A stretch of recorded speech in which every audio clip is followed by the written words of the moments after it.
안녕하세요. 생생법률쇼 이지원입니다. 매주 수요일 생생법률쇼에서는 경제 이슈를 짚어보고 분석하는 시간 함께 하는데요. 권혁준 경제평론가 나와 계십니다. 어서 오세요. 네, 안녕하십니까.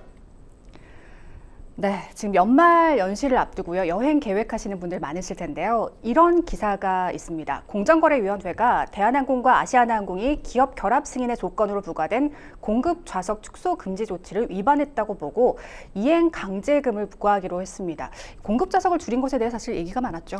네, 그렇습니다. 이게 조건부 승인이었습니다. 네. 한마디로 이제 합병을 하면은 이 담합이 일어나면서 이 좌석수를 줄이고 자연스럽게 가격이 올라가게 되는 이런 것을 이제 방지하고자 조건부 승인으로 좌석수를 줄이지 말아라, 인기 노선에 대해서 네. 이렇게 얘기했는데 이거를 이제 대한항공이 어겼다, 이렇게 보고 있는 거죠. 네. 그래서 이번에 조건부 승인에 대한 부분에 대한 이행 강제금을 이제는 공정위가 이제 부과를 한 사실이고요. 아마 대한항공과 아시아나항공은 이 부분에 대해서 아마 순간 번뜩였을 것 같아요. 아이고, 네. 예, 큰일 나겠다 이런 생각을 하신 것 같아서 그러다 보니까 이번에 이제는 과징금 58억 원 두 양사 합쳐서요. 그다음에 네. 마일리지 통합안도 고려를 했거든요. 이거에서 통과시키지 않았습니다. 네. 그래서 이런 반려를 했던 부분이 있다 보니까 지금 뭐 대한항공과 이제 아시아나항공 입장에서는 이 부분을 좀 수정해야 되겠다라는 이제 생각이 들 것 같습니다.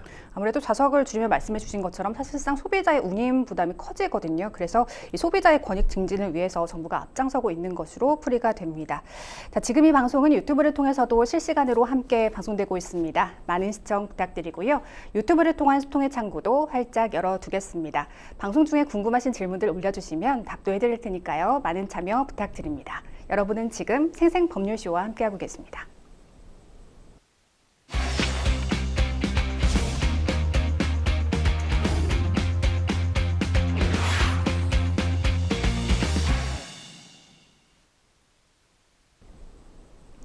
지금 가장 핫한 경제 분야 이슈를 알아봅니다. 생생 키워드, 오늘의 첫 번째 키워드부터 만나보시죠. 3040 주담대 역대 최대. 네, 올해 3분기 새로 취급된 주택담보대출 평균액이 2억 3천만 원에 육박하며 역대 최고 수준을 기록했습니다. 지난 6.27 부동산 대책 이후 나타난 결과다, 이렇게 보면 될까요? 네, 그렇습니다. 지금 보니까요, 이 주담대 잔액이 점점 더 오르고 있는데 그 중에서 이제 30대와 40대 분들의 신규 취득에 대한 주담대 이 금액이 이제 계속 올라가고 있다라는 통계가 나왔습니다. 네.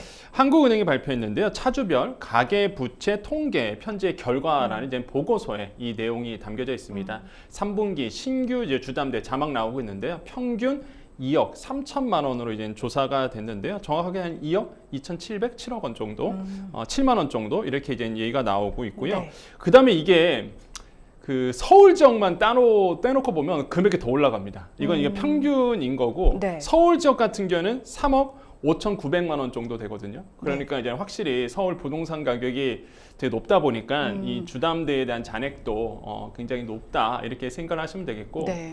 그러니까 이렇게 보시면 돼요. 일단 부동산에 관심 있는 분들은 아마 부동산 내 집 마련하신 분들은 아마 대출이 좀 있으실 겁니다. 그럼 내가 평균과 좀 어느 정도 차이가 나나 이런 거 좀 보시면은 이러한 어떤 통계가 좀 재밌게 느껴지실 텐데, 이게 지금 경기 인천 같은 경우에는 한 2억 4천만 원 정도 이제 평균 주담대입니다. 그러니까 내가 서울에 아파트가 있거나 아니면 경기 인천에 아파트가 있으면 나의 주담대와 평균치의 주담대 한번 확인해 보시면 내가 더 많이 받는지 아니면은 평균적으로 이 정도 되는지를 좀 확인하시면 될 것 같고요. 네. 근데 또 눈에 띄는 거는 전세 자금 대출도 늘었습니다. 이게 네. 보니까요, 차주당 1억 5,400만 원 정도 지금 통계가 나왔거든요. 그러니까 이게 매매도 늘었고 주담대도 늘었고 전세자금 대출도 평균 잔액이 늘다 보니까 확실히 아파트 가격 상승이 주요한 원인이다, 이렇게 좀 우리가 좀 체크할 수 있다, 이렇게 생각을 해봅니다. 이런 점들이 좀 앞으로 이제는 좀 내 집 마련 하시는 분들, 또한 주요 지역에서 전세 사시는 분들은 뭐 내년에도 좀 부담으로 다가올 가능성은 굉장히 있다라고 생각을 하고요. 지금 이제 2026년 주택 매매 전세 가격 상승 전망치가 이제 나오고 있는데, 이거는 주택산업연구원에서 내온 겁니다. 지금 보시면 아시겠지만 뭐 매매와 전세 쭉 나오고 있는데요. 특히 이제 서울 지역이 매매가 4.2%, 전세는 4.7% 오를 거야라고 예측을 하고 있는 상태입니다. 네. 그러니까 줄지 않고 있다, 이렇게 보시면 되겠고, 특징적인 거는 지방이에요. 사실 지방 같은 경우는 사실 이번 연도는 마이너스였습니다. 거의 주요 광역시 빼고는. 네. 그런데 지방도 지금 매매 거래가 0.3% 상승할 거라고 이제 나오고 있거든요. 그러니까 확실히 지금의 이제는 서울 수도권뿐만 아니라 네. 확실히 이런 지금 거시경제 환경에 의해서라도 지금 매매 가격에 대한 압박, 특히 이제 전세 부분에 대한 압박이 크게 느껴진다. 그래서 내년에 아마 전세 구하시기가 좀 더 어려워질 가능성이 굉장히 높다라고 생각해 봅니다. 그러니까 매매와 전세 시장 모두 대출 의존도가 좀 심화되고 있는 현상이 눈에 띄는데 결국은 지역별 격차도 심화되고 있는 현상이잖아요. 네. 보면 서울 신규 주담대 평균액이 3억 6천만 원이니까 서울 집 사려면 대출 3.6억 원은 좀 필수인 건가요, 앞으로? 그렇죠. 이게 다행히 저는 그보다 적은 것 같아요.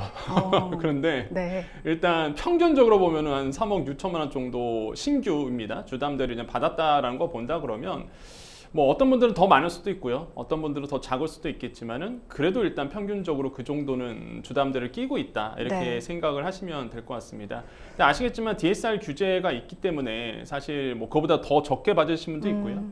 뭐 소득이 높으신 분들 같은 경우에는 더 많이 받을 수도 있겠지만은 평균적으로 그렇다는 말씀이고 중요한 거는 사실 그건 것 같아요. 이제 나이입니다, 나이. 아까 말씀드린 것처럼 네.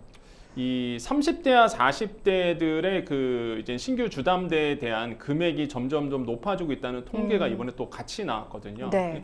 지금 제가 보니까요, 네. 주택담보대출 신규 취급의 연령대별 이제 증감 추이를 봤더니 네. 30대가 2,800만 원 정도가 더 늘었습니다. 전분기 대비해서 3분기 기준이에요. 전분기 대비해서 그 뜻은 뭐냐면 지금 나오고 있는데요. 30대가 한 2,856만 원, 40대가 2,289만 원 정도. 이게 3분기 기준의 전분기 대비입니다. 네. 한마디로 집값이 올랐기 때문에 일단은 신규로 주담대를 받았을 때 더 많이 받을 수밖에 없는 거죠. 그래서 30대가 더 많이 주담대를 받았고 40대, 그다음에 뭐 20대 순으로 가는데 자, 저 통계를 보면 재밌는 게 나옵니다. 50대와 60대. 확실히 이제 내 집 마련을 하신 분들, 그 다음에 사실 내 집 마련 못했다 그러면 이제 소득이 적어지다 보니까 은퇴한 시기잖아요. 네. 그래서 내 집 마련 하기 어려운 분들도 계시겠죠. 확실히 50대와 60대는 신규 취득의 주담대가 이제 거의 미미하다 이렇게 보시면 됩니다. 그래서 네. 그러다 보면 확실히 우리나라에서 지금 아파트를 매수하시는 주요층은 30대와 40대가 되는 거고 굉장히 특이한 게요. 네. 점점점 나이가 어려지고 있다는 거예요. 이게 굉장히 특이한 현상입니다. 청년층 주택 소유 현황 이렇게 지금 정말 잘 나오고 있는데요. 네. 여기 보니까 주택 소유 청년의 주택 자산 개혁 비율을 본다 그러면 이게 그 청년 세대 그러니까 15세부터 39세 사이거든요. 네. 이게 점점 더 많아지고 있다라는 통계가 지금 나오고 있어요. 그러니까 비중이 커지고 있군요. 비중이 커지고 있어요. 그러니까 이제는 과거에는 우리가 보통 내 집 마련이다 그러면 뭐 40대 뭐 이런 그러니까요. 분들이 주요층이었다 그러면 물론 아직도 40대가 주요층이지만은 네. 그래도 일단 젊은 세대들이 내 집 마련을 조금 더 빨리 하고 있다. 이런 점들이 굉장히 저는 눈에 띈다라고 생각을 해봅니다. 현명한 선택일까요?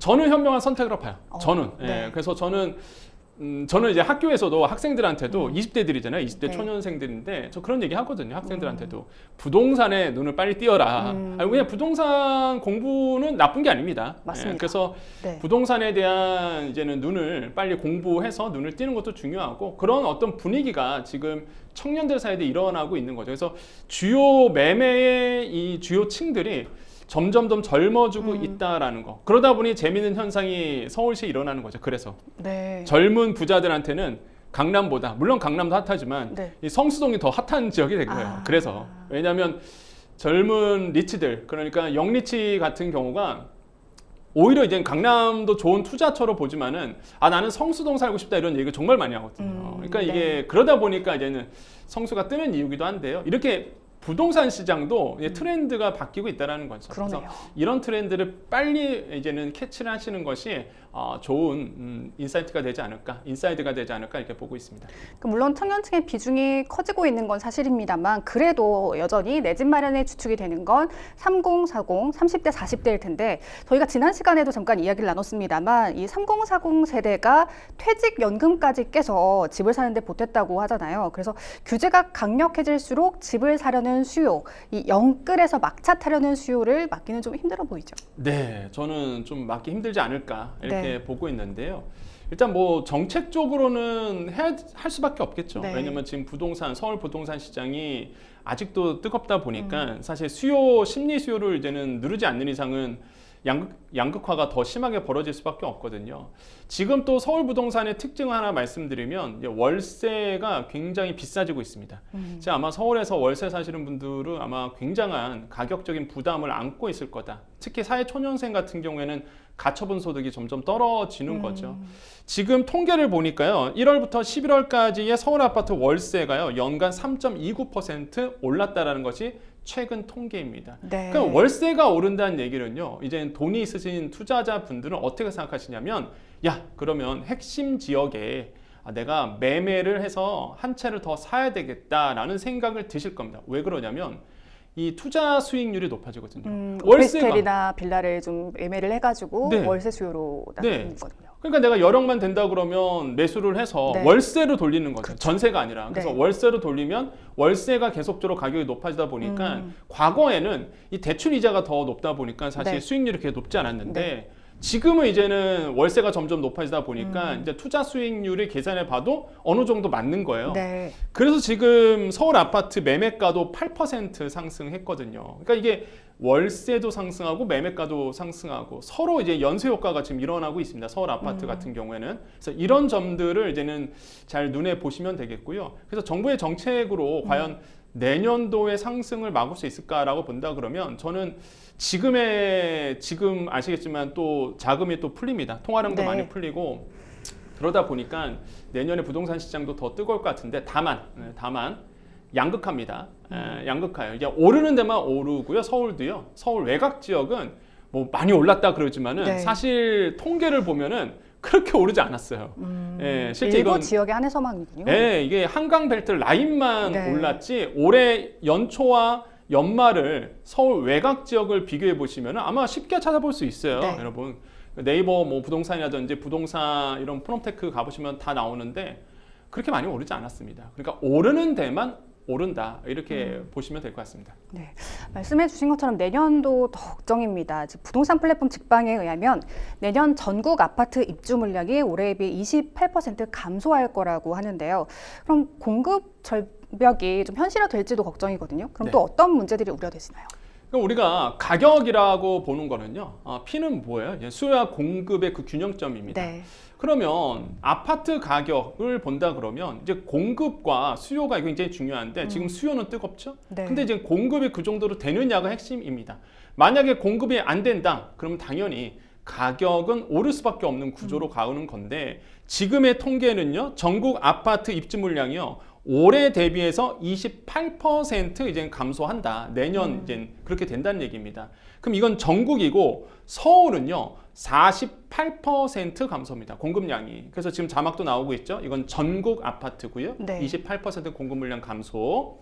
그 다음에 이제는 서울 지역 같은 경우에는 48% 이제 감소되는 수치입니다. 그러니까 공급이 안 돼요. 수요는 많은데 그래서 네. 가격이 좀 오를 수밖에 없는 그래서 이제 구조로 가고 있다라는 거죠. 지금 보니까 서울 물량도요. 지금 좀 문제가 되고 있는 게 그러면 서울도 공급이 되잖아요. 네. 일부분 공급되는데 이게 대부분이 이제는 재건축 아니면은 재개발 쪽입니다. 그러니까 정비 물량이에요. 네. 그러다 보니까 속도가 되게 느려요. 사실 정비 물량은. 그래서 이것도 한계가 있다라는 거죠. 그래서 공급 절벽이 이게 현실화될 수 있고 이런 내용은 이미 작년부터 예고된 상태였습니다. 네. 2025년도부터 감소해서 2026년도가 정말로 공급 절벽이 될 수 있다. 이런 통계가 있는데 이제는 시간이 가면서 그게 이제 현실로 드러나고 있는 거고 그러다 보니 지금 내 집 마련을 하시는 분들은 정부가 지금 3기 신도시 계속 얘기하고 있잖아요. 그래서 3기 신도시 이제 중심으로 좀 내 집 마련 하시는 분들은 보시는 게 굉장히 좀 중요할 것 같아요. 가장 지금 속도가 빠른 게 인천 계양 쪽. 네. 그다음에 남양주 왕숙도 지금 괜찮습니다. 속도가. 그래서 만약에 내가 내 집 마련 해야 된다 하시는 분들은 3기 신도시 청약을 좀 노려보시는 것도 저는 나쁘지 않을 것 같다. 이런 생각을 해봅니다. 네. 정부에 잇따른 부동산 공급 대책 이후에도 서울을 비롯한 수도권 집값 상승이 꺾이지 않고 있는데요. 그래서 김윤덕 국토교통부 장관은 연말로 예정된 추가 공급 대책 발표를 내년으로 좀 미룰 수 있다는 얘기까지 나오고 있습니다. 시장의 신뢰를 얼마나 담보할 수 있을지는 좀 지켜봐야 될 것 같습니다. 이어서 다음 생생 키워드 만나보시죠. 대출금리 상한제. 이번에도 대출 관련 소식인데요. 우리은행이 신용 등급과 상관없이 개인에게 연 7% 이하로 신용대출을 내주는 대출금리 상한제를 내년부터 시행한다고 밝혔습니다. 굉장히 파격적이라고 할 수 있겠죠? 이거 너무 파격적이죠. 사실 이게 맞습니다. 보통 우리은행에서 지금 얘기한 건데 지금 우리은행의 신용 지금 그 대출에 대해서 네. 최고 이자가 조사해 보니까 한 15% 내외라고 합니다. 네. 그런데 지금 거의 많은 게 한 13% 정도 된다고 하거든요. 그러면 상당한 7%로, 금리 부담을 덜 수가 있죠. 예, 7%로 만약에 묶는다 그러면 거의 5%? 뭐 한 5에서 6%는 그냥 은행에서 떠안는 곡인데 맞습니다. 이거를 실행해 간다는 거죠. 그래서 신용대출 금리를 최고 연 7%로 묶는다. 그러니까 상한제를 두는 거죠. 네. 7% 넘지 않도록. 그런데 이게 조건이 있습니다. 뭐 다 되는 건 아니고요. 일단 1년 이상 거래 고객 가운데서 먼저 이제 들어가는 거예요. 한마디로 내가 신용대출을 받았습니다. 우리 우리은행에서 혹시 신용대출 받으신 분들 잘 보셔야 돼요. 내가 1년 동안 보통 신용대출은 1년 단위로 단기로 갑니다. 그럼 네. 내가 신용대출을 1년 동안 유지를 한 상태예요. 그러면 내가 이거를 갚을지 아니면은 연장할지 네. 이거를 결정하게 되잖아요. 네. 그럼 연장을 할 때 그때에 이제는 7%로 상한제가 들어간다는 얘기예요. 제약적 시점에 맞춰서 7% 네. 상한제를 적용을 하는군요. 맞습니다. 그러다가 이제는 1분기부터 이거는 이제 내년 1월부터 들어가는 거고 네. 이제 1분기 안에는 못 가지 않으냐? 우리은행 상품을 이용하시는 모든 고객들 이런 분들이 오. 신용대출을 신규로 받는다. 그럴 때에 이제 7%를 적용한다고 합니다. 신규 고객에게도 네. 상한이 적용이 되는군요. 근데 조건은 우리은행 상품을 이용하고 있어야 돼요. 네. 예를 들어서 우리은행 예적금이라든지 아니면 다양한 상품들을 활용하고 있는, 사용하고 있는 고객들 한해서 네. 신규 신용대출이 들어간다? 그러면은 여기서 7% 정도 상한제를 둔다. 그러면 나오고 있죠. 최대 5%포인트의 금리를 우리은행이 이제는 떠안는 거고 네. 소비자들은 덜어내는 거죠. 그래서 굉장히 저는 파격적인 정책이다라고 생각을 해보겠고 네. 과연 우리은행을 제외한 타 은행들이 이것을 이제는 동일하게 할지 요거는 조금 더 지켜보셔야 되겠지만 파격적인 거는 굉장히 맞다 이렇게 생각을 해봅니다. 그러니까요. 바로 그 질문을 드리고 싶은데요. 개인 신용 대출 금리를 강제로 좀 상환을 하게 되면 마진이 줄어들고 예대 금리 차가 벌어지고 있는 상황에서 또 수익성이 악화될 수도 있는 것 아니겠습니까? 그럼에도 다른 은행들 역시 우리은행처럼 대출 은행 금리 상한제를 도입하게 될까요? 지금 상황으로는 일단 우리은행이 먼저 선제적으로 이제 얘기를 한 건데 네. 약간 미지수인 것 같아요. 왜냐하면 제가 봤을 때는 이제 다른 은행도 비슷한 상품을 내놓기는 할 건데 그렇죠. 이 정도로 파격적으로 내놓지는 못할 것 같다는 생각이 들고 네. 근데 이제 모르죠. 어떤 부분이냐면 정부는 계속적으로 지금 은행들을 압박하고 있는 상황입니다. 특히 2026년도 같은 경우에도 소비자 물가 상승률이 2% 내외로 2% 한 2.1%, 2.3% 좀 안정될 것으로는 보고 있으나 이미 고물가, 그다음에 고금리 상태에 노출되신 서민들 같은 경우는 굉장히 힘든 부분이 분명히 맞거든요. 맞습니다. 그래서 서민 분들을 위한 정책들을 은행들한테 요구를 하고 있다 보니까 우리은행이 그래서 이런 정책들을 내놓은 건데 네. 다른 은행들도 동일하게 압박을 받을 거란 말이에요. 그래서 아마 비슷한 상품들은 저는 내놓을 수 있겠지만은 네. 지금처럼 막 7%로 이 상한제를 엮어서 내놓는 거는 저는 다른 은행들이 과연 어느 정도 동참할지는 약간 미지수다. 왜? 아까도 말씀드린 것처럼 은행권의 수익성의 부담이 상당할 거라고 저는 생각을 하고 그러니까요. 있고요. 왜냐하면 신용대출은 시작하지만 네. 정부는 만약에 신용대출로 시작했다 그러면 다른 대출까지 더 확대하라고 요구할 수 있거든요. 그럴 수밖에 없겠죠. 그러다 보니까 이 은행들이 어느 정도 본인들이 이제 수익을 내놓을 수 있을지 요거는 이제 차차 지켜보셔야 될 것 같습니다. 네. 한편 신용대출이 석 달 연속 증가세를 보이고 있습니다. 석 달 새 늘어난 규모가 2조 2,870억 원에 달하는데요. 연말까지 주담대 취급이 중단되다 보니까 신용대출로 자금 수요가 몰리는 걸까요? 네, 맞습니다. 지금 시장은요, 이제 약간 두 가지로 나눠져요. 네. 일단 투자 목적의 수요가 있고요. 또 하나는 정말 생계 목적의 이제는 수요가 있습니다. 네. 신용대출 같은 경우가 지금 3개월 사이에 2조 8천억 원, 2조 2,800억 원 정도가 이제는 계속적으로 지금 늘어나고 있는데 아시겠지만 주담대가 막히다 보니까 나머지 돈을 융통하기 위해서 이제 신용대출로 하시는 분들이 점점 더 많아지고 있다라는 겁니다.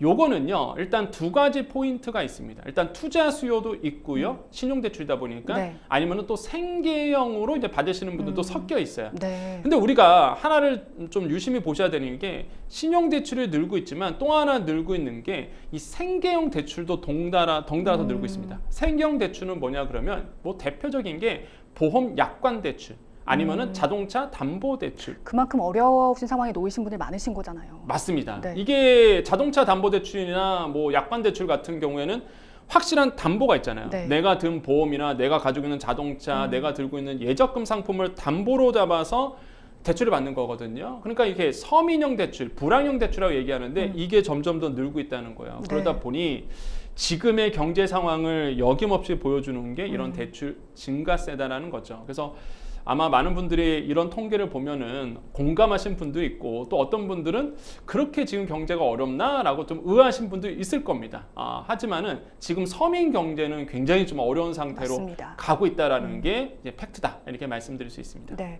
평론가님께서 잘 짚어주신 것처럼 지금 가장 중요한 거 결국은 서민 대출, 생계 목적의 서민 대출이 가장 큰 문제일 텐데요. 지금 금융위가 서민의 금융생활 지원에 관한 법률 시행령 개정안에 대한 입법 예고를 실시했다는 소식까지 전해드리겠습니다. 이어서 다음 생생 키워드 만나보시죠. 코스닥 활성화. 금융당국이 코스닥 체질 개선을 위한 정책을 내놓았습니다. 코스닥 본부의 독립성과 자율성을 강화하고 상장 및 폐지 구조를 다시 설계한다는 내용인데요. 코스닥은 원래 혁신 기업을 키워내기 위해 출발한 시장인데 사실 그동안 코스피의 뭐 2부 리그다 이런 지적이 끊이질 않았죠. 그렇죠. 이게 코스닥이요. 네. 여러분 시작할 때 1000포인트로 시작했습니다. 근데 지금 1000포인트가 안 되잖아요. 맞습니다. 그러니까 그 정도로 약세라는 것과 이 코스닥 시장의 그동안 분위기는 이거였습니다. 단타 거래, 그 다음에 이제는 치고 빠지기 이런 것들 시장이 이제는 거의 코스닥의 이미지예요. 그러다 보니까 정말로 주요 기업들, 그 다음에 뭐 큰 투자자분들은 특히 외국계 투자자분들은 잘 코스닥에 있지 않았습니다. 놀라운 사실 하나 말씀드리면 네. 코스닥은요. 기관 투자자들의 거래 비중이 4.5%밖에 안 됩니다. 거의 개인 투자자의 비중이 높군요. 네, 다 개인이에요, 진짜. 네. 다 개인이 그냥 코스닥에서 하시는 건데, 근데 이제는 고수익을 노리고자 단타로 이제 많이 들어오신다는 거죠. 네. 그러니 이 시장이 코스닥이 활성화될 수가 없어요. 네. 그렇겠네요. 그래서 이제 정부가 이제 칼을 빼들었다라고 보시면 되겠고, 그래서 지금 국민연금 코스닥 반도체 보유 지분도 나오는데 대부분 5% 미만입니다. 그 뜻은 뭐예요? 국민연금마저도 사실상 이 코스닥 시장에 자금을 주지 않는다. 그만큼 변동성이 크기 때문이겠죠. 그렇죠. 이제 연금이라는 건 연계금은 굉장히 안정이 되게 맞습니다. 중요하거든요. 수익도 중요하지만. 네. 근데 워낙 이제 변동성이 크다 보니까 연기금마저도 사실 외면하고 있는 게 사실 코스닥 시장이거든요. 그래서 이제는 정부가 이 부분에 대해서 이제는 코스닥 시장을 활성화하기 위해서 대책을 지금 내놨다라고 보시면 되겠고요. 저는 뭐 올바른 대책이다. 코스닥 이렇게 정책적으로 활성화시키는 것은 굉장히 중요한데 과연 이 체질 개선이 될지는 좀 더 지켜보셔야 될 것 같다 이렇게 생각을 해봅니다. 네, 이렇게 정부의 최근 시장 활성화 방안이 나오면서 어쨌든 코스닥에도 온기가 도는 모습이 포착이 됐는데요. 주요 내용을 보면 연기금 등 기관 투자자의 진입 여건을 개선을 하고요. 또 코스닥 벤처펀드에는 세금 인센티브를 제공한다고 합니다. 이번에는 그럼 코스닥 활성화 정책이 어느 정도 좀 효과가 있을까요? 일단 지금 정부의 의지가 이제 끝까지 가느냐 중요한데 네. 지금 코스닥 활성화 정책 주요 내용입니다. 코스닥 본부 독립성, 자율성을 강화하고요. 상장 및 폐지 구조 재설계하고요. 기관 투자자 진입 여건 개선하고 투자자 보호 강화 이렇게 이제는 얘기를 하고 있는데요. 네. 다 정말 필요한 대책들입니다. 네. 특히 상장 및 폐지, 상장하고 폐지하는 구조를 재설계한다는 부분. 이 코스닥 시장 정말 저게 필요하거든요. 왜 맞습니다. 그러냐면 기관 투자자들이나 외국인 투자자들이 왜 코스닥에 안 올까? 저도 깜짝 놀랍니다. 연매출 3억 원짜리 회사도 코스닥 시장에 있어요. 이게 말이 안 되거든요, 사실. 맞습니다. 이게 매출입니다. 수익도 아니고 연매출 3억 원 회사가 코스닥 시장에 상장되어 있다. 이게 사실상 그러면 투자하겠어요? 누가 투자하겠어요? 기관 투자자들이나 외국인들은 절대 이런 회사에 투자 안 하거든요. 네. 이런 회사들이 아직 존재한 겁니다. 무슨 얘기냐면 좀비 기업들이 너무나 많다는 거예요. 근데 좀비 기업들이 퇴출을 당해야 되는데 퇴출이 안 되다 보니까 점점 더 재미가 없는 거죠. 이 시장 자체가 그러니까 변동성이 심하고 꾼들이 모이게 되고 그러니 이제 개인 투자자분들도 사실상 잘 투자하지 못하는 이런 분들이 많습니다. 네. 그래서 이런 상장 폐지라든지 상장 요건도 다시 한번 재설계하는 거고 기금 운영 평가 기준을 이제 개선해 갔고요. 네. 기관들의 코스닥 진입을 유도하는 부분도 있는데 이건 어떤 내용이냐면 연기금이 있습니다. 그럼 연기금에 이제는 기관들의 이 펀드 운영을 했을 때에 네. 여기에 이제 퍼센테이지를 더 강하게 됩니다. 무슨 얘기냐? 일단은 코스닥 시장에 더 많은 자금을 수혈하게 된다 그러면 이제 좋은 점수를 주는 거거든요. 네. 운영 평가에 이제는 점수를 주다 보니까 네. 그러면 기관 투자자들 같은 경우에는 이제 코스닥에 조금 더 많은 비중으로 투자할 수 있겠고 그러면 기관 투자자들은 뭐 좋다고 투자하겠어요. 그러니까요. 대신에 세제 혜택을 줍니다. 네. 예, 그래서 세제 혜택을 줘서 이제는 코스닥 시장에 이제는 투자할 수 있도록 그 여건을 이제 마련해 주겠다라는 것이 이번에 활성화 대책이고요. 그런 점에서 본다 그러면 저는 많은 분들이 요즘에 이제 연말이다 보니까 네. 얼마 남지 않았지만은 정말 많이 물어보시는 게 산타랠리가 올 수 있느냐 우리 시장에. 그러니까 지금 반응이 좀 엇갈리고 있죠. 네, 미국 시장으로 올 네. 것 같은데 우리나라는 좀 너무 많이 올랐기 때문에 힘들고 만약에 온다 그러면 코스닥 속에 올 수 있다. 왜? 정부가 정책 내놨으니까. 네. 그래서 이런 점을 우리가 좀 읽어낼 수 있다라고 생각을 해봅니다. 네. 평론가님께서 앞서 지적해 주신 것처럼 일각에서는 코스닥에 진짜 필요한 개혁은 좀비 기업 퇴출을 강화하는 것이라고 지적을 하고 있습니다. 또 인수합병 시장이나 장외 시장의 활성화도 동반돼야 한다는 주장이 있는데요. 이에 대해서는 공감하십니까? 네, 저는 공감합니다. 아니 도대체 어느 시장이 1년에 뭐 100개 이상 회사들이 상장합니까? 이게 코스닥은 그렇게 하고 있거든요. 그러니까 네. 이게 기술 특례 제도가 있어요. 네. 그러니까 기술이 있으면 일단 먼저 이제 상장시켜주는 이 특례 제도를 통해서 많은 기업들이 노크를 하고 있고 한편으로는 좋죠. 이제 자본이 좀 부족하지만 기술이 있는 기업들이 이런 자본시장에 IPO를 통해서 이제 외국 투자자금도 받고 투자 자금을 활성화시키는 것도 너무 좋은 제도이긴 하나 이걸 악용하는 기업들이 생각보다 많다라는 거죠. 네. 그래서 일단 상장 요건이라든지 아니면은 이제 상폐 요건 요거를 잘 재조정해서 일단 좀비 기업은 좀 없애주는 게 코스닥 시장 활성화를 위해서도 굉장히 좀 중요할 것 같다 이렇게 말씀을 드리겠고 특히 인수합병 시장 및 장외 시장 활성화를 이제 지적을 하고 있는데 이런 겁니다. 예를 들어서 여러분께서 이제는 회사를 창업을 했단 말이에요. 그러면 보통 창업할 때 두 가지 엑싯이 있습니다. 엑싯은 뭐냐 그러면 수익화. 내가 이거를 투자한 만큼 어떻게 내가 수익을 내느냐. 그러니까 창업주 같은 경우는 두 가지 방식이에요. 첫 번째가 상장입니다. 한마디로 코스닥 시장에 상장시키는 네. 거죠. 그러면서 엑싯을 할 수 있고 또 하나의 엑싯은 M&A예요. 뭐냐? 대기업들이나 글로벌 기업들에게 내 회사를 매각시키는 겁니다. 네. 이 두 가지 방식이 있는데 우리나라의 대부분의 기술 창업 회사들은요 다 상장 쪽으로 갑니다. 거의 100을 치면 80%는 다 상장이고요. 20%만 M&A를 합니다. 네. 근데 이거는 외국과 특히 미국과 봤을 때 반대예요. 이거 왜 그렇게 하느냐? 그냥 빨리 상장시켜서 나는 엑싯을 수익화하고, 하겠다. 네. 수익한다는 이거예요. 근데 M&A가 힘든 이유가 M&A를 하면은요 글로벌 기업들이 아니면은 대기업들이 꼼꼼하게 심사하거든요. 그렇겠네요. 네, 꼼꼼하게 심사해서 될 기업인지 안 될 기업인지를 심사하다 보니까 이 창업 입장에서는 그게 싫은 거예요. 난 빨리 그냥 상장해서 돈 벌고 싶은 거지. 네. 그러니까 사실 분위기가 이렇거든요. 그래서 지금 M&A 시장에 대한 활성화, 그래서 좀 민간에서 심사를 받아볼 수 있도록 이런 어떤 분위기를 만들겠다라는 것이 이제 정부의 취지고 핵심을 잘 찔렀다 이렇게 생각을 해봅니다. 네, 금융당국이 코스닥 체질 개선을 위한 정책을 내놓으면서 코스닥 시장 활성화에 대한 기대감이 커지고 있습니다. 코스피가 4,000선을 넘어서는 동안 상대적으로 소외됐던 코스닥이 과연 1,000스닥을 기록하게 될지 관심이 집중되고 있습니다. 네, 지금까지 생생 키워드 만나봤고요. 저희는 뉴스픽스로 다시 돌아오겠습니다. 여러분은 생생법률쇼와 함께하고 계십니다.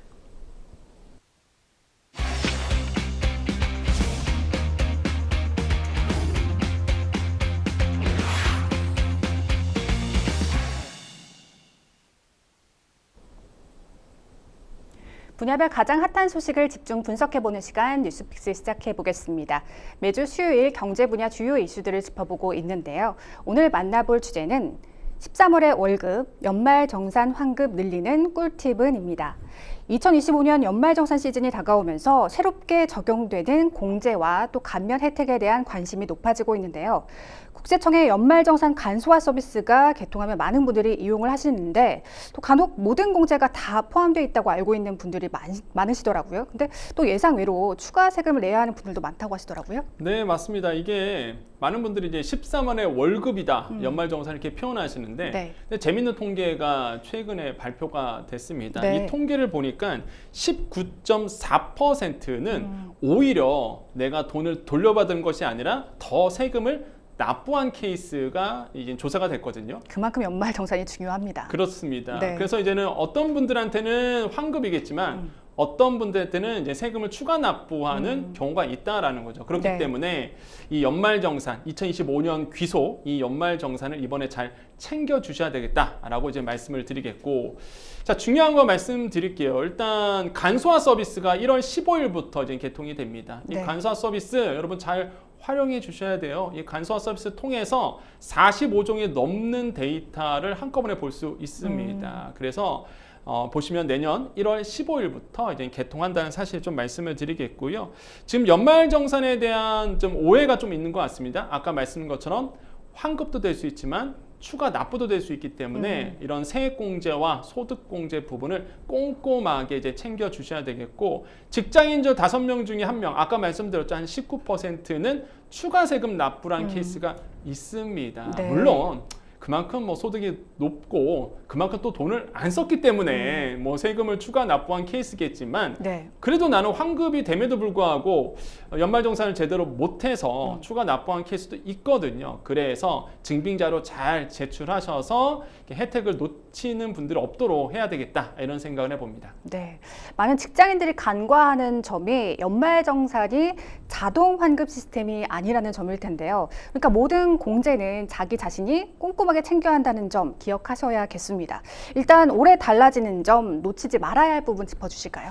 네, 그렇습니다. 여기 연말정산을 하실 때는요, 이게 두 가지를 기억하셔야 돼요. 일단 소득공제와 세액공제로 나눠집니다. 네. 그러니까 소득공제는요, 먼저 보시는 게 소득공제죠. 왜? 내가 이제는 내 소득에서, 소득공제라는 거는 내 소득을 낮춰주는 역할을 하거든요. 네. 한마디로 과세 표준이 낮아지는 역할을 하는 게 바로 소득공제입니다. 그래서 그렇기 때문에 일단은 첫 번째로 보셔야 되는 게 소득공제를 잘 챙겨주시는 것. 특히 소득이 높으신 분들은 무조건 소득공제를 꼼꼼하게 체크하셔서 나의 과세표준, 과표를 낮춰주셔야 된다. 왜? 이 과표 가지고 세율이 결정되기 때문에 네. 그래요. 그 다음에 이제는 세액공제라는 게 있습니다. 세액공제는 산출세액이라는 게 나옵니다. 내가 이제 납부할 세금이 나와요, 나중에. 소득공제 다 하고 나서. 그러면 이 세금 자체에 대해서 마이너스를 해주는 게 세액공제예요. 그래서 우리가 보통 공제한다 그러면 소득공제와 세액공제로 나눠진다는 거. 직장인 분들은요, 둘 다 챙겨주시되 나는 좀 소득이 적다 하시는 분들은요, 일단 세액공제 부분도 꼼꼼하게 챙겨주셔야 됩니다. 그럼 세액공제 중에서 이번에 바뀐 게 뭐냐 그러면 네. 자녀세액공제예요. 그러니까 나의 산출세액에서 내가 네. 내야 될 세금에서 마이너스를 해주는 게 세액공제인데 여기서 바뀐 게 자녀세액공제인데 이번에 더 늘어났습니다. 네. 보통 이제는 8세 이상 20세 이하의 기본공제 대상 중에서 이 세액공제가요, 한 명이 25만 원, 두 명이 55만 원, 그 다음에 3명 이상이 55만 원 플러스 20만 원씩, 40만 원씩 오르죠. 그래서 3명이면 95만 원이 됩니다. 네. 그래서 이렇게 이번 연도보다, 그러니까 2024년 귀속보다 2025년 귀속이 10만 원씩 더 상향이 된 부분이 그러네요. 있습니다. 네. 그래서 요거 자녀세액공제 이거 정말 놓치면 안 된다라고 좀 말씀을 드리겠고요. 네. 자, 또 하나는 중소기업에 이제 취업하신 분들입니다. 이 중소기업에 재취업한 남성 근로자가 계시는데 이런 분들이 있어요. 내가 이제 재취업하신 분들입니다. 이거는 쉬었다가 재취업인데 그 이유가 이 육아 때문에 그런 거예요. 이제 아이들 키우느라고 네. 내가 쉬었다가 다시 한번 이제 재취업했을 때에 과거에는 사실상 남자가 안 됐었거든요. 여성만 인정을 했었는데 예, 근데 남성까지 인정을 하는군요. 이번에 이제는 남성분들까지도 소득세 70%가 이제 공제가 됩니다. 네. 그래서 요것도 잘 챙겨 주셔야 되는 부분이 있겠고요. 또 하나는 또 발달 재활 서비스 요거 있는데 요거 뭐냐 그러면 그 발달 아동 자녀가 있으신 분들이 좀 계시는데 네. 이거 좀 공제받기 좀 어려웠던 서류를 많이 떼야 돼서 근데 그렇군요. 이번에 이용 증명서만으로도 이제 장애인 추가 공제를 받을 수 있도록 바뀌었습니다. 간소화가 됐군요. 네, 간소화가 됐어요. 네. 그래서 요것도 챙겨 주셔야 되겠다 이렇게 말씀을 드립니다. 네. 그 또 하나 이제 또 보셔야 되는 게 아까 말씀드린 것처럼 무주택 세대주 같은 경우가 있습니다. 근데 요것도요. 잘 보셔야 되는 게 보통 우리가 청약저축 많이 드시잖아요. 네. 그래서 청약저축 납입공제 부분인데 무주택 세대주의 배우자까지도 적용이 된다는 거. 그러니까 그래서 추가적으로 적용이 된다는 건가요? 네, 맞습니다. 네. 그래서 이게 왜냐하면 한 명만 됐었단 말이에요. 네. 그동안. 이제 배우자 되니까 각자 되는 거예요. 각자. 그래서 이게 굉장히 중요한데요. 일단 납입 금액이 연 300만 원 한도로 해서 원래 청약저축 같은 경우는 40% 되거든요. 네. 공제가 되기 때문에 이 40%로 이제는 공제가 되는 부분. 그래서 배우자도 청약저축이 있다 그러면 같이 공제를 받으시라 이렇게 좀 말씀을 드리겠고 네. 이번에 또 바뀐 게 수영장이죠. 체력 단련장에서 썼던 거, 신용카드 썼던 거, 예, 요것도 이제 소득 공제가 됩니다. 다만 요거는 7월 1일 이후에 썼던 분. 7월 이후에만. 네. 네. 그래서 요거에 대해서 이제는 소득 공제가 되다 보니까 이것도 좀 잘 체크하셔서 이제는 소득 공제를 받으시기를 좀 권유드리겠습니다. 또 하나는 고향사랑 기부금도 있잖아요. 맞습니다. 빼놓을 수 없습니다. 정말 빼놓을 수 없죠. 네. 고향사랑 기부제도 좀 말씀드릴게요. 일단 특별 재난 지역이 선포된 지역에 만약 고향사랑 기부제를 한다 그러면 네. 일단 공제 금액이 더블입니다. 그렇군요. 그래서 이거 2배로 해줘요. 원래 기본이 10만 원이잖아요. 네, 네. 10만 원 한도에 되는데 요거에 대해서 이제 2배 높은 공제를 들어가는데요. 10만 원 초과 금액에 대해서 이게 2배 높은 30%의 공제율이 이제 적용이 됩니다. 그래서 이런 것도 이제는 잘 체크해 보셔야 되겠고, 그 다음에 기부 한도도 늘어납니다. 원래 500만 원인데 요 기부 네. 한도 2천만 원까지 늘어나거든요. 그래서 요것도 챙겨 주셔야 되겠고, 그래서 고향사랑 기부제 잘 활용하시는 분들은 굉장히 많으시더라고요. 네. 근데 그러니까, 많은 분 네, 10만 원 기부하면은 네. 한 3만 원 상당의 뭐 상품권을 주기도 하고 한우도 주고 맞아요. 과일도 주더라고요. 근데 오해가 네. 대부분의 고향사랑 기부제다 보니까 내 네. 고향만 되나 보다 이렇게 생각하시는데 그게 아닙니다. 아니잖아요. 예, 그냥 네. 뭐 아무데나 다 찍으셔도 맞습니다. 됩니다. 그래서 많은 분들이 이 기부하고 상품 좀 많이 주는 것으로 많이 하시는 계시죠. 네, 그래서 맞습니다. 이런 것도 좀 활용해 보시면 되겠습니다. 네.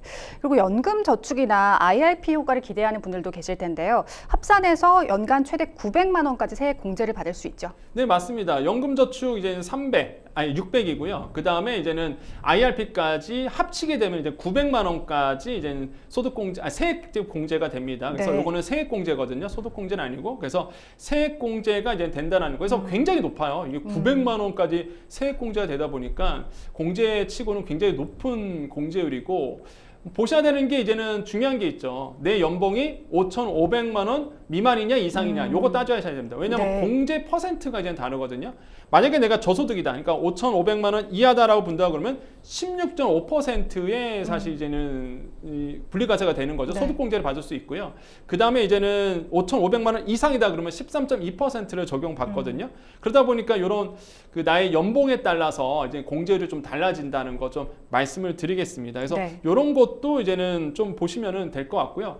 이거는 중요한 게 연말까지 드시면 됩니다. 네. 그러니까 연말까지 들면 한꺼번에 내셔도 상관없거든요. 그래서 나는 세액 공제를 많이 받고 싶다 하시는 분들은 이렇게 좀 활용해 주시면 도움이 될 것 같습니다. 네. 그리고 월세를 내시는 분들이라면 월세 세액 공제도 챙기셔야 하잖아요. 이거 모르는 분들 상당히 많으시더라고요. 네, 맞습니다. 이제 월세 세액 공제도 있는데 이거 좀 말씀드리고 싶어요. 이게 네. 내가 만약에 월세를 살고 있다. 그런데 이런 분들이 있어요. 특히 사회 초년생 분들 같은 경우는 집주인이 현금 영수증 안 끊어줘요. 이런 분들 되게 많습니다. 그러니까 임대인이 반대하는 경우 많지 않습니까? 네, 임대인이 잘 안 해주는 경우도 있어요. 그럴 네. 때는 걱정할 필요가 없어요. 여러분 그냥 본인이 홈택스 들어가시고요. 네. 아니면 모바일이면 손택스 들어가셔서 거기에 가보면은 내가 월세 냈던 금액에 대해서 내가 신고를 할 수 있습니다. 그러니까 집주인이 신고한 게 아니라 그러면 알아서 현금 영수증이 끊어지게 되는 거고 네. 그러면 증빙이 돼요. 일단 내가 월세를 냈다는 게 증빙이 되고 이 월세 세액 공제를 또 받을 수 있게 됩니다. 그래서 이것도 중요하고요. 총급여 8천만 원 이하 무주택 세대주가 대상이고요. 네. 월간 월세액 한도 1,000만 원에 15에서 17% 세액 공제를 이제 받을 수 있게 됩니다. 자, 이런 점들도 잘 체크하셔서 혹시 이제는 월세 살고 있는 우리 사회 초년생 분들 같은 경우에는 요거 월세 세액공제 꼼꼼하게 이제 챙겨 주시는 것이 굉장히 중요할 것 같고요. 특히 좀 보셔야 되는 게 8천만 원 이하라고 말씀드렸잖아요. 네. 그다음에 또 하나가 나의 총 연봉이 8천만 원 미만이어야 되고 또 하나가 85제곱미터 기준 시가 4억 원 이어야 됩니다. 내가 월세 살고 있는 게. 그래서 네. 고급 주택에 월세 살고 있는 거 이거는 되지 않나요? 그래서 정말로 이제는 사회 초년생들을 위한 월세 세액공제다 이렇게 말씀드릴 수 있습니다. 네. 그리고 중소기업에서 일하는 분들을 위한 감면 혜택도 있다고요? 네, 그렇습니다. 이제는 중소기업에서 일하시는 분들이 좀 잘 들으셔야 되는데 재직 5년 이내이면서 네. 15세와 34세 청년 같은 경우가 연간 200만 원 한도로 소득세 이제 90%를 이제 감면 받을 수 있습니다. 이거는 원래 있어요. 이 중소기업 다니신 분들은 원래 이제 90% 감면 받을 수 있었는데, 근데 이번에 이제 좀 봐야 되는 부분이 뭐냐 그러면 이 청년 근로자이라고 말씀을 드렸잖아요. 네. 그래서 결혼, 출산이라든지 아니면은 육아 등으로 해서 이거를 쉬었던 분들, 이 쉬었던 분들이 재취업했을 때도 아까도 말씀드린 것처럼 이제는 70%또 소득공제를 받을 수 있는 부분이 있습니다. 그래서 이런 것들도 이제는 잘 체크를 해주셔야 되겠다고 말씀을 드리겠고, 그래서 지금 많은 분들이 이제 중소기업 다니신 분들은 이렇게 그 청년분들에 대한 중소기업 특례 제도예요. 이게 소득공제에서 네. 90% 받을 수 있다는 거, 재취업하신 분들은 또 중복적입니다. 이거 중복적으로 70%또 세액공제 받을 수 있다는 거 잘 챙겨 주셔야 되겠습니다. 네. 그리고 평론가님, 연말이 되면서 카드를 그럼 얼마나 더 써야 하냐 이 질문을 진짜 많이 받으실 것 같은데요.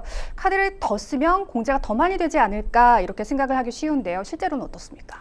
일단 가장 중요한 게 이게 신용카드 소득공제 같은 부분은요, 여러분 네. 뭐 상식적으로 알려져 있지만 내 총 급여, 그러니까 내 총 연봉의 25%를 넘어가는 금액, 이게 굉장히 중요합니다. 네. 25%안 넘어가면 안 돼요. 그래서 내가 내 총 연봉이 25% 초과한 경우가 이제는 적용이 되는 부분이고, 네. 그럼 초과한 부분에 대해서 이제는 신용카드와 체크카드, 현금영수증 공제율이 다릅니다. 신용카드는 15%, 그 다음에 이제는 현금영수증과 체크카드는 곱하기 2, 그래서 30% 공제율이 되거든요. 네. 그럼 이제 잘 생각해 보셔야 돼요. 일단은 25%를 넘기 위해서는 가장 중요한 게 신용카드를 먼저 쓰시는 게 유리합니다. 먼저 신용카드를 쓰고 네. 25%가 넘은 이후에는 이제 그렇죠. 체크카드를 이용해야 되는 거죠. 체크카드나 현금영수증. 그렇군요. 왜 그러냐면 어차피 25%를 써야 되잖아요. 네. 내 총 급여에. 그렇게 된다 그러면 신용카드를 쓰면 뭐가 좋느냐? 신용카드 회사에서 주는 마일리지, 신용카드에서 주는 다양한 이제 서비스들이 있습니다. 이거를 같이 누릴 수 있는 거죠. 네. 이걸 누리면서 25%까지 써고 이거를 초과된다 그러면 일단 공제율이 더 높은 이제 현금영수증이나 체크카드를 쓰시는 것이 사실상 연말정산할 때 훨씬 더 이제 유리하다라고 말씀을 드리겠고요. 또 하나 이제는 헷갈려 하시는 분들이 하나가 있습니다. 그게 뭐냐 그러면 바로 이제 승용차 구입비예요. 승용차 구입비는 소득공제 되지 않습니다. 아, 그렇습니까? 중고차는 돼요. 예, 중고차는 되는데 네. 새 차 사실 때는 되지 않는다라는 네. 거 여러분 잘 체크하셔야 되겠고, 중고차는 구입 금액의 10%를 예외적으로 인정해 줍니다. 그렇기 때문에 요거 잘 체크하시면 되겠고요. 네. 만약에 제가 좀 주의할 점을 말씀드리고 싶어요. 그러니까 네. 연말정산할 때 정말 주의해야 될 게 바로 인적공제입니다. 네. 그러니까 인적공제라는 거는 우리가 보통 소득공제를 했을 때 150만 원씩 이제 소득공제를 해주거든요. 맞습니다. 인적공제는 굉장히 중요해요. 근데 중요한 게 이 인적공제를 받았을 때 포함되시는 분들이 있고 빼야 되는 분들이 있습니다. 네. 어떤 분들을 빼야 되느냐? 연으로 따져서 100만 원 이상의 이제 소득이 있으신 분들은 안 돼요. 인적공제 빠져야 됩니다. 그렇군요. 근로소득으로 보면 500만 원이야. 네. 그러니까 나의 예를 들어서 부모님이 계십니다. 부모님이 연간 100만 원 이상의 소득이 있다. 이런 분들은 인적공제에서 빠져야 됩니다. 집어넣으면은 나중에 이제는 이게 걸려요. 연말정산할 때. 그래서 네. 이거는 오류로 집어넣었다라고 네. 나오기 때문에 꼭 이 소득, 인적공제에 대한 100만 원 이상 초과 소득이 있는지를 잘 체크를 하시라. 이거 정부가 계속 강조하고 있거든요, 지금. 그래서 근로소득은 500만 원이다. 이렇게 이해하시면 되겠고요. 네. 그래서 기본공제가 굉장히 중요하다. 기본공제 150만 원 이외뿐만 아니라 다양한 세액공제도 받을 수 있기 때문에, 그래서 이제는 중요한 거는 100만 원 미만의 소득이 있다 그러면 무조건 인적공제로 집어넣으신다. 근데 중요한 게 있어요. 인적공제를 예를 들어서 나한테 드는 게 좋냐, 아니면 와이프, 만약 맞벌이라 그러면 나한테 주는 게 좋냐 아니면 이 와이프 밑으로 주는 게 좋냐 이게 굉장히 또 중요합니다. 네. 누구 밑으로 인적공제를 넣는 것이 더 유리한지는 이것도 마찬가지죠. 홈택스 들어가시면 편리한 연말정산이 있습니다. 거기에 가서 시뮬레이션을 돌릴 수 있어요. 네. 그래서 나에게 더 유리한 인적공제 대상자를 파악할 수 있다라는 거 좀 말씀드리고 싶고요. 그다음에 또 하나 정말 또 중요한 게 아이들입니다.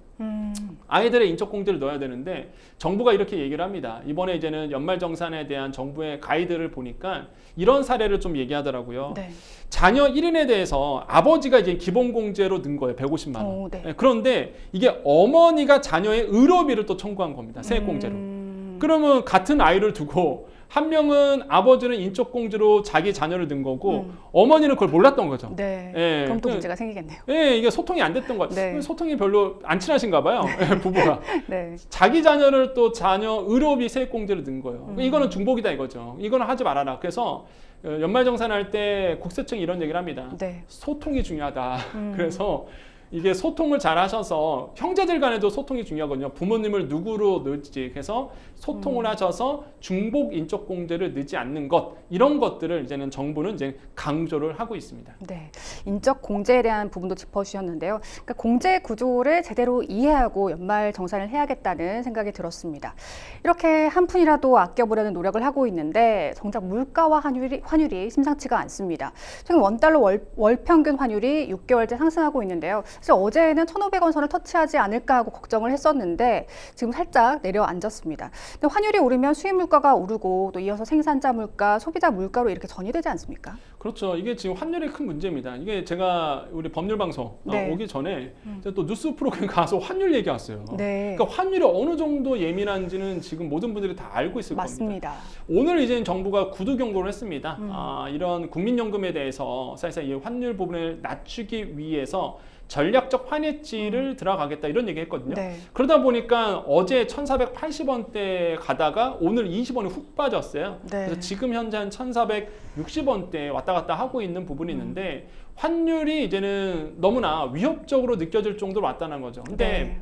제가 누누이 강조드리지만 환율이 높아지잖아요. 그러면은 이 돈이 있으신 분들은 환 투자를 합니다. 네. 뭐 예를 들어서 가장 쉬운 방법은 저도 하고 있지만은 국제금에 투자하는 거거든요. 국제금에 투자하면 자연스럽게 이제는 환테크도 될 수 있죠. 왜? 국제금은 달러로 계산되니까 자연스럽게 가치도 오르죠. 금에 대한 환차익을 얻을 수 있죠. 환차익도 얻을 수 있어요. 그러니까 이렇게 이제 투자하시는 분도 투자하시는데 중요한 거는 서민들이 문제는 거예요. 왜? 네, 맞습니다. 환율이 높아진다. 네. 수입 물가가 높아집니다. 네. 우리는요 이제는 더 많은 돈을 주고 1달러를 사와야 됩니다. 모든 거는 달러로 계산됩니다. 기준이. 그럼 우리 과거에 우리가 1,300원 주고 사와야 될 거를 이제는 1,460원, 1,480원 주고 사와야 되는 꼴이 되는 거죠. 이게 점점 더 이제는 생활이 궁핍해질 수밖에 없죠. 자연스럽게 수입 물가가 높아지고요. 그러면 수입을 하시는 이런 어떤 수입업체, 다양한 원재료를 수입해서 제조를 하시는 네. 생산자 물가가 높아지게 되고요. 생산자 물가가 높아지면 시차를 두고 소비자 물가에 이제 영향을 주게 됩니다. 그러니까 자연스럽게. 물가 상승이 되면 저소득층이 가장 큰 타격을 받을 수밖에 없는 것 같아요. 가장 큰 타격을 받죠. 네. 그렇기 때문에 조금 너무나 안타까운 현실이고 네. 그래서 이제는 한국은행이 그래서 얘기하는 겁니다.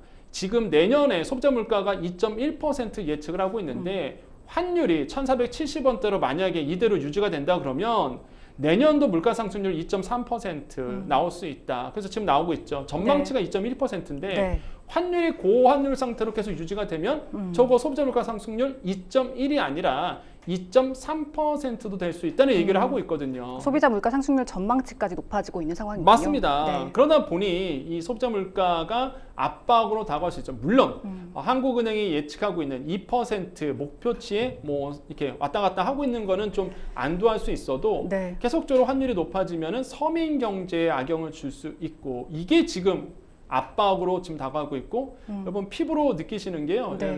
뭐 쉽게 말씀드리면 기름 많이 드시죠. 자동차 할 때 휘발유 경유. 그런데요.